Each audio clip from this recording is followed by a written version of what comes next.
A reading from the prophet Ezekiel. The Lord says this: I am going to take the sons of Israel from the nations where they have gone. I shall gather them together from everywhere and bring them home to their own soil. I shall make them into one nation in my own land and on the mountains of Israel, and one king is to be king of them all. They will no longer form two nations, nor two separate kingdoms. They will no longer defile themselves with their idols and their filthy practices and all their sins. I shall rescue them from all their betrayals they have been guilty of. I shall cleanse them. They shall be my people, and I will be their God. My servant David will reign over them, one shepherd for all. They will follow my observances, respect my laws, and practice them. They will live in the land that I gave my servant Jacob, the land in which your ancestors lived. They will live in it, they, their children, their children's children, forever. David, my servant, is to be their prince forever. I shall make a covenant of peace with them, an eternal covenant with them. I shall resettle them and increase them. I shall settle my sanctuary among them forever. I shall make my home among them. I will be their God. They shall be my people. And the nations will learn that I am the Lord, the sanctifier of Israel, when my sanctuary is with them forever. The word of the Lord. Responsorial Psalm. The Lord will guard us as a shepherd guards his flock. The Lord will guard us as a shepherd guards his flock. O nations, hear the word of the Lord. Proclaim it to the far-off coasts. Say, he who scattered Israel will gather him and guard him as a shepherd guards his flock. The Lord shall guard us as a shepherd guards his flock. For the Lord has ransomed Jacob, has saved him from an overpowering hand. They will come and shout for joy on Mount Zion. They will stream to the blessings of the Lord. The Lord will guard us as a shepherd guards his flock. Then the young girls will rejoice and will dance. The men, young and old, will be glad. I will turn their mourning into joy. I will console them, give gladness for grief. The Lord will guard us as the shepherd guards his flock. Please stand for the gospel acclamation. Praise to you, O Christ, King of eternal glory. Shake off all your sins. It is the Lord who speaks. And make yourselves a new heart and a new spirit. Praise to you, O Christ, King of eternal glory.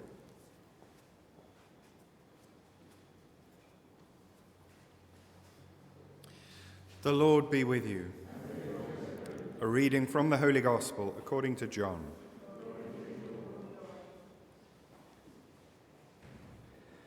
Many of the Jews who had come to visit Mary and had seen what Jesus did believed in him, but some of them went to tell the Pharisees what he had done. Then the chief priests and Pharisees called a meeting. "Here is this man working all these signs," they said, "and what action are we taking? If we let him go on in this way, everybody will believe in him, and the Romans will come and destroy the holy place and our nation." One of them, Caiaphas, the high priest that year, said, "You don't seem to have grasped the situation at all. You fail to see that it is better for one man to die for the people than for the whole nation to be destroyed." He did not speak in his own person. It was as high priest that he made this prophecy, that Jesus was to die for the nation, and not for the nation only, but to gather together in unity the scattered children of God. From that day, they were determined to kill him. So Jesus no longer went about openly among the Jews, but left the district for a town called Ephraim in the country bordering on the desert, and stayed there with his disciples. The Jewish Passover drew near, and many of the country people who had gone up to Jerusalem to purify themselves looked out for Jesus, saying to one another as they stood about in the temple, "What do you think? Will he come to the festival or not?" The Gospel of the Lord.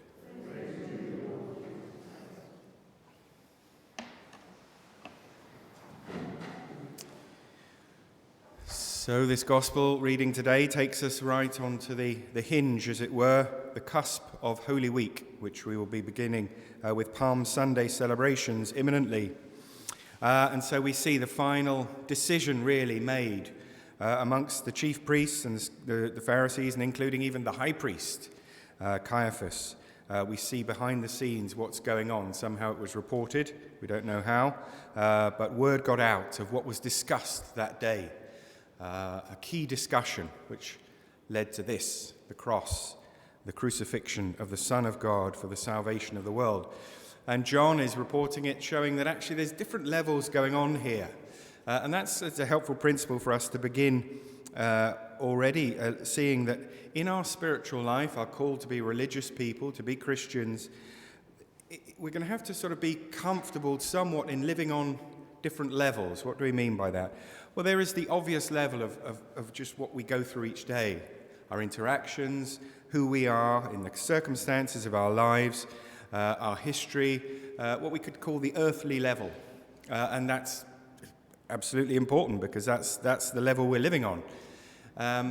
And we have to try and do the best possible to live according to the moral teaching of the church, to live good lives and to do the best that we can. But we also have to be aware of a spiritual level, and that's where the challenge perhaps comes.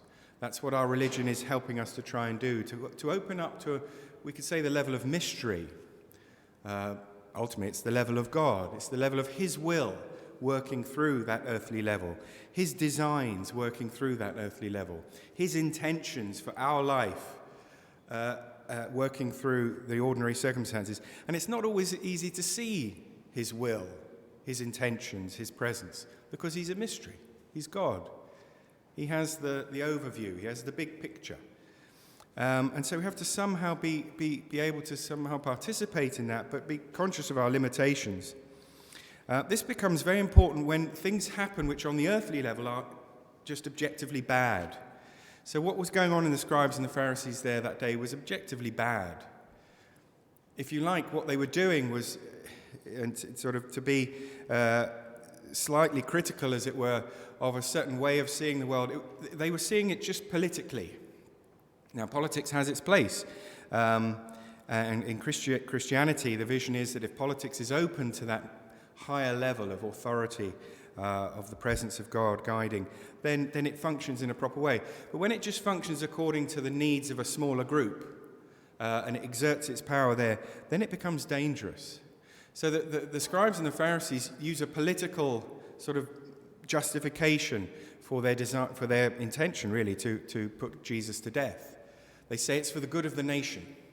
That if too many people start believing in him, they'll create a kind of tumult, a bit of chaos. The Romans will step in and say, okay, the whole thing's over. You can't practice your Jewish religion anymore, and you can't practice anything else. We're going to take over. So they use that as a justification. Now, we know that's not true, really, because we've seen all those encounters with the scribes and the Pharisees before, and we know it's not really a political justification that makes them reject Jesus. It's more personal. It's their hardness of heart. It's their lack of openness to God. It's their lack of willingness to love. It's their selfishness. It's much more personal. It's rooted in their hearts. But they conveniently sort of put that under the carpet, as it were, and when they get all together and they start exercising their power, they forget that personal side and they just, as it were, assume a responsibility as if they're doing something good for Israel. And that's where it just becomes political, but without any other influence. And that's all going on the earthly level. But the beautiful mystery of God is that he can turn that around. And John points that out. He says that the high priest says it's better for one man to die for the people.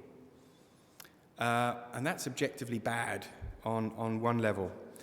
But God, being God, is able to turn that into a prophecy. Yes, it is better for one man to die for the people, but not for their reasons, for God's reasons. Because this one man dying for the people will be for all people. It will be the Son of God giving his life for sins, even the sins of those people who were gathered that day. And so God is able to turn something bad into something good. But we can only see that, as it were, as if we are able to appreciate those two different levels. What's going on here on earth and what's going on ultimately in God's power, what he's allowing, what his will is, what his ultimate plan is. And it's quite a challenge to be able to live on those different levels, because we just naturally gravitate more towards the earthbound. But as spiritual people, we are called to have that openness to the mystery of God working in our lives. It's very important particularly when things come in our lives that aren't good, things that cause suffering, things that cause us pain, decisions that other people make that affect us, that harm us, that limit our freedom. Anything like that finds its meaning here, actually. That we don't get sucked into that and then become the same ourselves and respond in kind and be twisted back into only being able to see the earthbound and trying to seek revenge or trying to right wrongs just on our own strength. But with that openness to God, with a sense of the mystery of God ultimately working through the crosses in our lives and being able to transform them and bring us into the resurrection precisely through the difficulties and struggles of this life, that becomes something very practical for our lives, because it means we can continue with hope, with faith, and ultimately love.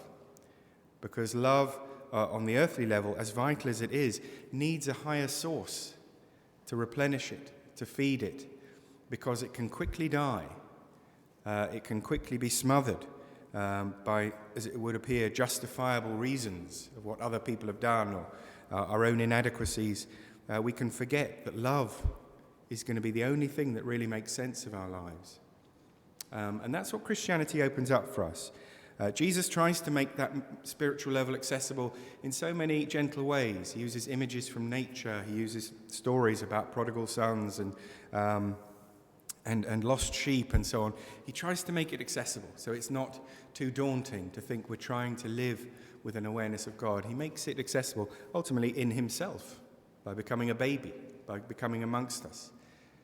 But he does ask us to live more than just on the earthly level, to see the mysterious hand of God at work in the events of our lives, and to find faith and hope and ultimately love in all of those aspects of our existence. So we're just about to launch into Holy Week, Palm Sunday, where the events of God will touch the events of earth in a very radical way, the most radical way. So let's continue in hope, let's continue in faith, and most of all, aware of God's love at the heart of these mysteries, and seek to live lives that respond to that spiritual presence of God in our lives, especially by loving him and loving our neighbour.